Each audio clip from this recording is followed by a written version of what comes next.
Esta clase la vamos a dedicar a aprender la forma de capturar la pantalla en Windows 10, lo que vulgarmente se viene llamando hacer un pantallazo.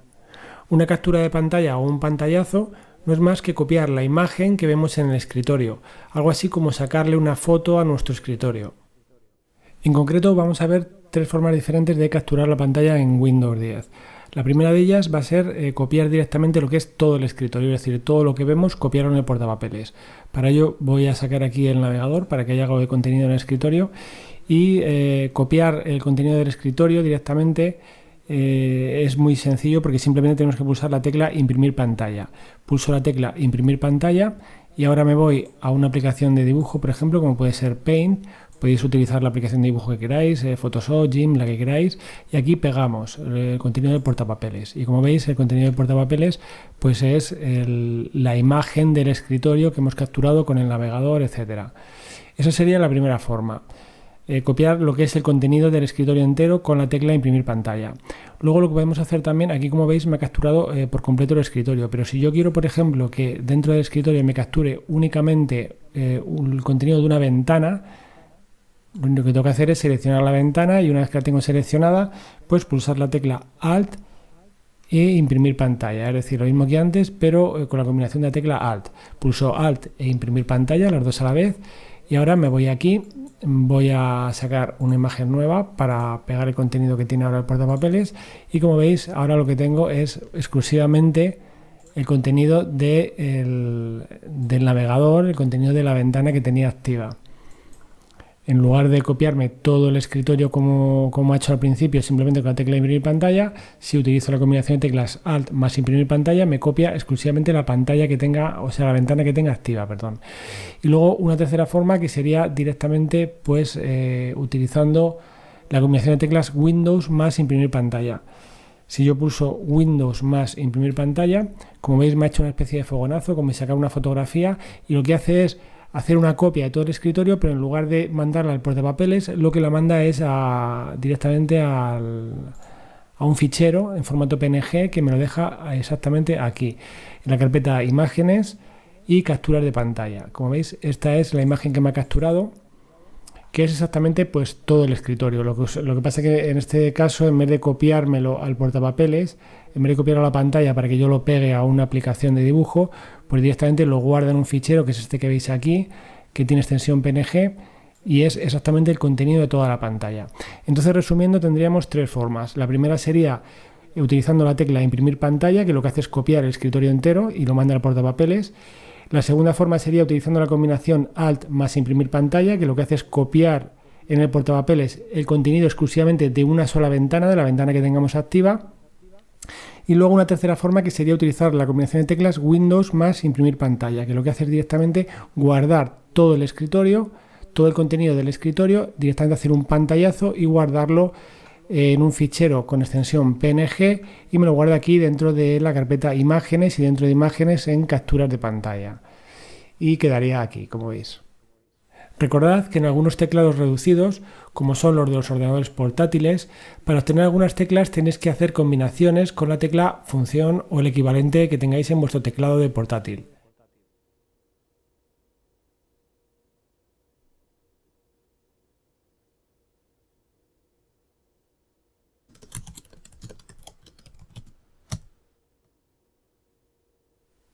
En una reciente actualización, Microsoft ha introducido aquí en Windows 10 un cambio, y es que si veis este iconito que hay aquí, que pone vista de tareas, antes, si os acordáis, cuando vimos el apartado, la clase de escritorios virtuales, aquí había un botoncito que el icono era diferente y nos servía para acceder tanto a las aplicaciones que teníamos en ese escritorio como a los diferentes escritorios virtuales que tuviésemos en nuestra cuenta. Bueno, pues ahora este botoncito de aquí que se llama vista de tareas lo que nos permite es acceder también a los escritorios virtuales, que como veis, en lugar de estar abajo como estaban antes, ahora están aquí arriba, y que bueno, en este caso yo tengo 3, pero puedo crear todos los que quiera o puedo eliminarlos. Simplemente me puedo ir a un escritorio o a otro simplemente pinchando sobre él y puedo ver lo que contiene simplemente dejando el puntero encima. Y bueno, aparte de mostrarme ahora los escritorios virtuales en la parte de arriba, esa barra, me sigue mostrando las aplicaciones que tengo en ese escritorio virtual, las aplicaciones que tengo abiertas, que en este caso es esta aplicación con la que estoy grabando este vídeo y aparte un navegador de archivos y un navegador web. Pero también hay una novedad y por eso también lo llama vista de tareas, porque nos permite acceder a las tareas pasadas mediante esta barra que tenemos aquí en el lateral derecho. Podemos deslizarnos hacia abajo y si os dais cuenta, estas son las aplicaciones que tenemos abiertas ahora, pero podemos acceder a las aplicaciones que teníamos abiertas, por ejemplo, hoy en otro momento, por ejemplo, un documento de Word, otra página web, etcétera, o las que teníamos en una fecha determinada, un día determinado, etcétera. Entonces es como una especie de histórico de aplicaciones que tuvimos abiertas en el pasado. Entonces desde aquí podemos acceder a ellas y si yo pincho aquí, pues accedería exactamente al fichero que tenía abierto en ese momento o a la página web que tenía abierta en ese momento. Mientras que aquí se siguen conservando pues las que tenemos en el escritorio. De hecho, si yo me voy al escritorio 2, donde no tengo ninguna aplicación abierta más que la grabadora, pues como veis solo me muestra la grabadora y las aplicaciones que están en el histórico de tareas. Por eso ahora, bueno, pues este botón se llama vista de tareas y es ligeramente diferente porque no solo nos permite acceder a lo que tenemos, las aplicaciones que tenemos abiertas y los diferentes escritorios virtuales, sino que nos permite también acceder a las tareas que tuvimos en el pasado a modo de histórico. Pues podemos acceder, pues ya os digo, podemos hacer las tareas de hoy, de una fecha determinada, etcétera. Si nos vamos hacia aquí, pues iremos viendo las diferentes tareas o las diferentes aplicaciones o documentos que teníamos abiertos en una fecha determinada. Si bajo hasta abajo, si veis aquí dice ver más líneas, ver más días en la línea de tiempo. Bueno, esto viene a decirme que si yo pues activo aquí, no solo puedo ver más días, sino que además también puedo sincronizar a través de una cuenta de Microsoft. Aquí en esta cuenta que estoy utilizando ahora mismo no tengo puesta mi cuenta Microsoft, entonces por eso me dice también que introduzca mi cuenta Microsoft, porque con eso permitiría sincronizar en cualquier equipo que tenga Windows, podría sincronizar las tareas que he tenido en este equipo y sincronizarlas con las que tengo en otro equipo, de forma que si yo aquí, por ejemplo, estoy trabajando con un documento o estoy viendo una página web y me voy a otro ordenador, pues en el otro ordenador puedo ver también ese histórico de tareas porque están sincronizadas a través de mi cuenta de Microsoft. Entonces esto es lo que me viene a decir este aviso de que introduzca mi cuenta de Microsoft para poder sincronizar y mostrar más días, etcétera, para que se guarden todos los datos en la nube y se puedan sincronizar entre diferentes equipos que yo utilice con mi propia cuenta de Microsoft. Entonces, bueno, como veis, ya veis que este es el cambio fundamental. Antes teníamos aquí el botoncito que accedíamos a los escritorios, que se mostraba en la parte de abajo con todas las aplicaciones abiertas, y ahora tras esta actualización que ha sido pues hace no muchas semanas, hace poco, pues me permite acceder a, es una forma ampliada de verlo porque realmente me permite acceder a las tareas actuales, lo que esté haciendo por ejemplo ahora mismo, por ejemplo en este caso son estas 3 aplicaciones que tengo abiertas, más el histórico de aplicaciones que abrí en una fecha determinada. Por supuesto, funciona exactamente igual el tema de los escritorios a lo que vimos en la clase de escritorios, es decir, yo me puedo mover por cualquier escritorio, puedo crearlos simplemente pinchando aquí, puedo crear nuevos escritorios o puedo borrar un escritorio determinado, etcétera, sin ningún problema. Además también podemos acceder a esta vista de tareas. Podemos acceder no solo a través de este botón que le podemos dar para activarla o desactivarla, sino también con la combinación de teclas que ya teníamos anteriormente en los escritorios virtuales, que era la combinación de teclas de Windows y el tabulador. Yo pulso la tecla Windows y pulso tabulador y como veis pues accedo exactamente lo mismo sin tener que utilizar el ratón. Entonces bueno, una vez que te has acostumbrado, la verdad es que pues es muy rápido y luego desde aquí con los cursores pues me puedo mover por los diferentes, tanto las aplicaciones que tengo abiertas como las diferentes aplicaciones o documentos que abrí en una fecha determinada. Entonces ese es el cambio más importante, que realmente bueno, pues es como una forma de vitaminar un poco esa función que teníamos de los escritorios virtuales. Ahora nos muestra los escritorios, las aplicaciones abiertas y además un historial. Esto ocurre porque, como ya sabéis, y esto no son palabras mías, es de la propia Microsoft, Windows 10 es un sistema operativo que ellos lo llaman como definitivo, en el sentido de que no prevén sacar nuevas versiones de Windows, sino que siempre va a ser Windows 10, y lo que van a ir sacando son nuevas actualizaciones más o menos grandes que introducirán nuevos cambios. Es decir, esto que ahora se llama la vista de tareas, pues puede que dentro de 2 años introduzcan una nueva actualización en Windows 10 y pase a ser un botón diferente o una función diferente que añada o quite cosas que tenga ahora. Esa es la idea realmente de Microsoft, ya digo, no son palabras mías, es de Microsoft. Windows 10 no van a sacar, por así decirlo, un Windows 11 ni un Windows 12, sino que siempre va a ser Windows 10, y lo que se van a introducir son nuevas actualizaciones que irán cambiando progresivamente el sistema operativo. Entonces, en este caso, como veis, pues esto es una de las cosas que han cambiado, y por eso he querido hacer una clase también para que veáis realmente cómo funciona ahora, que realmente han cambiado un poco estéticamente. La barra ahora va arriba y bueno, lo demás más o menos funciona igual, pero ahora se introduce esta novedad, que es el tema del histórico de tareas, que bueno, puede estar muy bien, por ejemplo, para ver qué es lo que hemos hecho, o si nos vamos a otro equipo, por ejemplo, pues poder seguir con el trabajo que estábamos haciendo en este, pues, o ver páginas web que hemos estado consultando aquí, etcétera.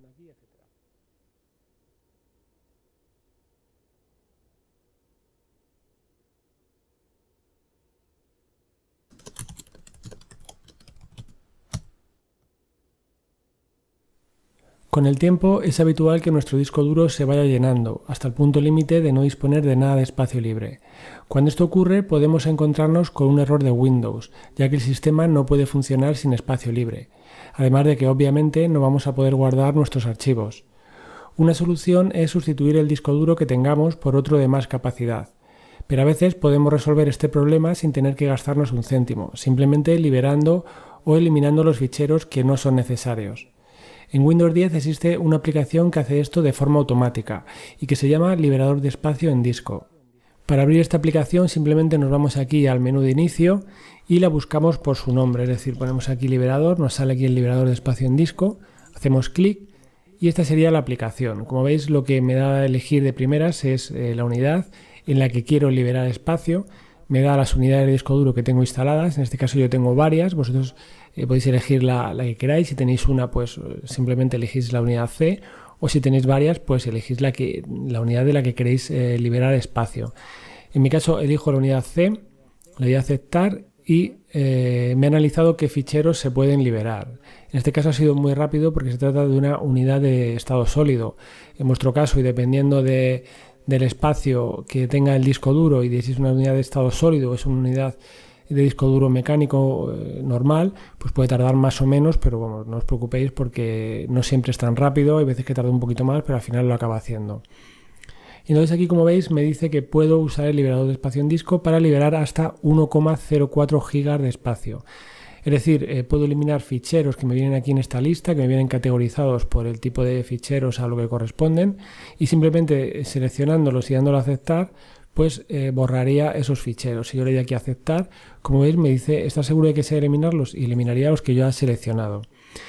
¿Qué ficheros son estos realmente y si se pueden borrar? Pues no hay ningún problema. Por ejemplo, tenemos ficheros, como veis, como papelera de reciclaje, que en principio si nosotros eliminamos o vaciamos la papelera de reciclaje, pues no pasa absolutamente nada. Lo que ocurre es que perdemos lo que hay en la papelera, pero son ficheros que en principio ya están borrados, entonces no ocurriría nada. Por ejemplo, las miniaturas que son esas miniaturas que vemos en el explorador de archivos, que son, por ejemplo, cuando tenemos una imagen o cuando tenemos un vídeo, nos lo muestra en formato miniaturas, pues esas miniaturas se encuentran aquí y en mi caso, por ejemplo, ocupan 1 mega. Si las borro, ¿ocurre algo? Pues no ocurre absolutamente nada. Lo que ocurre es que cuando vaya a verlas otra vez, posiblemente se volverán a generar y se volverán a ocupar espacio otra vez como ahora.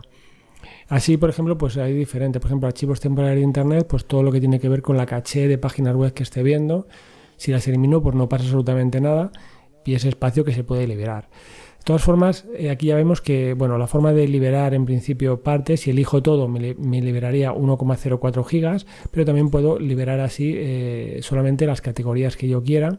Y aquí abajo me dice el espacio total que se va a recuperar, en este caso 0,98 gigas, con las que yo he seleccionado. Simplemente le doy a aceptar y dándole a eliminar archivos se eliminaría. Pero hay una forma que nos busca incluso más ficheros aún. En este caso, por ejemplo, de primeras me ha buscado para liberar hasta 1,04 gigas, pero si yo le doy aquí donde dice limpiar archivos de sistema, me va a incluir muchos más archivos, incluidas pues aplicaciones que tienen que ver con el sistema. Para hacer esto, como veis, tenemos que tener permisos de administrador. Si le damos aquí, me sale otra vez la opción de elegir el disco en el que quiero analizar, le doy a C de nuevo. Y ahora sí que nos va a tardar un poquito más, incluso aun siendo rápido el disco, ya veis que tarda un poquito más que antes porque ahora va a analizar bastantes más ficheros, pero bueno, no hay ningún problema, lo dejamos que trabaje y que analice qué ficheros podemos eliminar. Y cuando termina nos sale una ventana similar a la otra, solo que con más categorías. Como veis ahora me dice que puedo liberar hasta 3,98 gigas, es decir, hemos pasado de los 1 y pico a los casi 4 gigas de espacio, porque ahora me incluye otras cosas como por ejemplo esta que tenemos aquí, que ocupa 2,52 gigas, que tiene que ver con las actualizaciones de Windows. Es decir, cuando Windows se va a actualizar, descarga unos ficheros, que son los que utiliza para actualizarse, y en principio no los borra, como podéis ver, están ahí. Y nosotros ahora, si queremos, por ejemplo, podemos purgarlos y podemos eliminarlos, porque están ocupando un espacio y en principio el sistema ya se ha actualizado. Entonces, son ficheros que si nosotros los eliminamos, pues no pasa absolutamente nada, no tendríamos ningún problema. De hecho, ya os digo que cualquiera de estos ficheros que hay aquí no pasaría absolutamente nada, más allá de que los perdemos, pero se supone que no son ficheros importantes, no son documentos nuestros, porque son documentos que hemos borrado en la papelera o bien son archivos temporales, etcétera. Entonces de aquí podríamos liberar, ya veis, hasta 4 gigas. Igual que en el otro caso, pues simplemente elegimos las categorías que queremos y queremos dejar alguna categoría porque decimos, bueno, la papelera, por ejemplo, prefiero no borrarla. Pues bueno, por la papelera, por ejemplo, no la selecciono. Y aquí veis el espacio que con la selección que yo he hecho se va a liberar. Podemos añadir y ver más o menos qué es lo que nos interesa o lo que no. Cuando tengamos todo seleccionado simplemente le damos a aceptar y aquí donde dice eliminar archivos pues le damos y ya está. Yo en mi caso no lo voy a borrar porque bueno, no tengo necesidad de espacio, pero que sepáis que simplemente le damos a eliminar archivos y se borrarían. Luego aquí, como veis, en esta segunda opción donde aparece lo de los archivos de sistema, me ha salido una nueva pestaña que se llama más opciones, que al darle me da otras 2 opciones más para liberar más cosas aún. Por un lado tengo la posibilidad de liberar espacio eliminando programas y características, es decir, simplemente si le doy aquí se me abre la lista de programas que tengo instalados y puedo borrarlos uno a uno, por ejemplo programas que no utilice o juegos que tenga instalados, los puedo desinstalar y evidentemente eso me hace recuperar espacio. Y luego otra forma sería también restaurando, o sea, borrando lo que son los puntos de restauración de Windows. Si yo le doy aquí, pues lo que hace es borrarme todos aquellos puntos de restauración que tenga guardados en el sistema. Los puntos de restauración son puntos en los que, por ejemplo, el sistema ha hecho una copia de seguridad.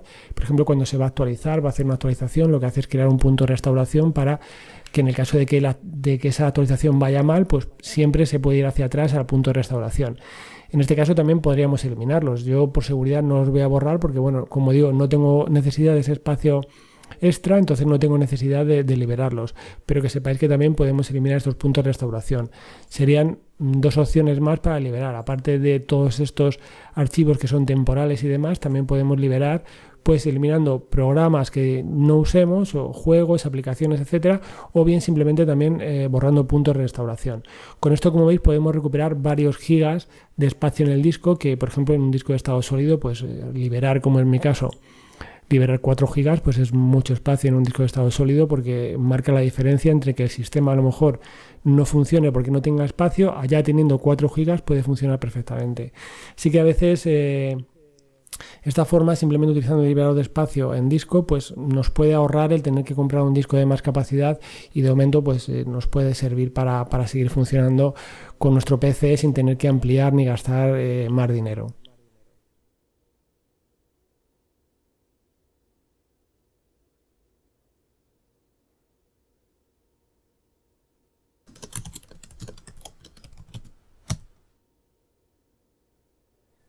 En Internet circulan muchas palabras técnicas que cuando no se es un experto pueden resultar algo confusas. Por eso lo primero que vamos a hacer es definir lo que es el número de versión y el número de compilación de Windows. El número de versión en Windows 10 se utiliza para indicar la última actualización mayor que ha recibido el sistema operativo. Hablamos de aquellas actualizaciones relativamente grandes que se lanzan cada varios meses, tal vez un par al año, y que contienen mucho contenido. Por otro lado, estarían las compilaciones del sistema, también conocidas como builds. Estas son actualizaciones menores que se lanzan con bastante frecuencia, cada vez que hay que aplicar un parche o cualquier arreglo de urgencia. Simplemente es eso, la diferencia entre la versión y la compilación es que la primera se refiere a actualizaciones mayores y la segunda a actualizaciones menores o parches puntuales. Como ya sabéis, Windows 10 se actualiza constantemente. Para ver qué versión y qué compilación tenemos instaladas, tan solo abrimos el panel de configuración, vamos a Sistema, acerca de, y en la parte inferior podemos ver tanto el número de versión de Windows 10 que tenemos instalado como el número de compilación o build, que en este caso lo llama versión del sistema operativo, aunque esa traducción seguramente sea un poco liosa. Otra forma de verlo sería abriendo la ventana de ejecución, pulsando a la vez las teclas Windows y R y ejecutando el comando winver. Esto nos mostrará una ventana en la que también podemos ver tanto el número de versión de Windows como la compilación o build number. Y así de sencillo. Espero que os haya aclarado la diferencia entre una cosa y otra y cómo encontrar estos datos en vuestro sistema.